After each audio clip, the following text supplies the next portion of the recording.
So the question is Jesus God? I tried to like the first video, so I'm gonna go Old Testament. Let's look at Daniel 7:9 together. Daniel is a prophet in the Old Testament, which in this particular passage, he's having a vision.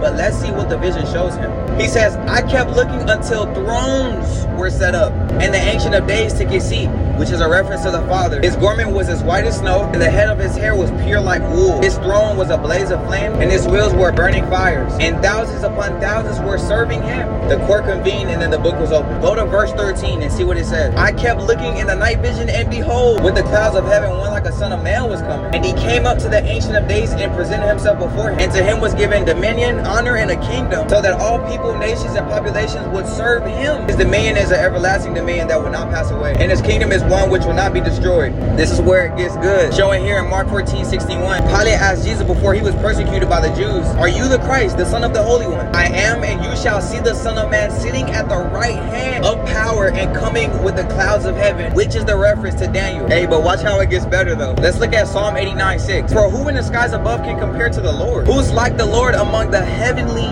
beings? It's a hypothetical, guys. The answer is no one. Psalms 113:5. Who is like the Lord our God? The one who sits enthroned on high. Pay attention to that verbiage. Who stoops down to look on the heaven and the earth? The answer is no one. The Father, Son, and Holy Spirit are equally God. They make up for who he is. Three distinct beings with one nature. Being describing what you are, and person describing who you are. This is what Hebrews 1:3 says. The Son is the radiance of God's glory, which is equivalent to saying his revelation of God's glory. But it says, and the exact representation of his what?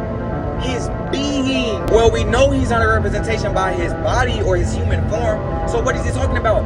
The essence, the nature, what I was just talking about earlier. That's the oneness he was talking about in John 10:30. Goes on to say, sustaining all things by his powerful word. After he provided purification for sin, he sat down at the right hand of the Father. Hey, pay attention to the name. All right, boom. So I got a question. Being the exact imprint of the Father's nature, which in the Bible I don't see anybody else doing, as well as being seated on high, wouldn't that make him like the Father? If so, what would that make Jesus?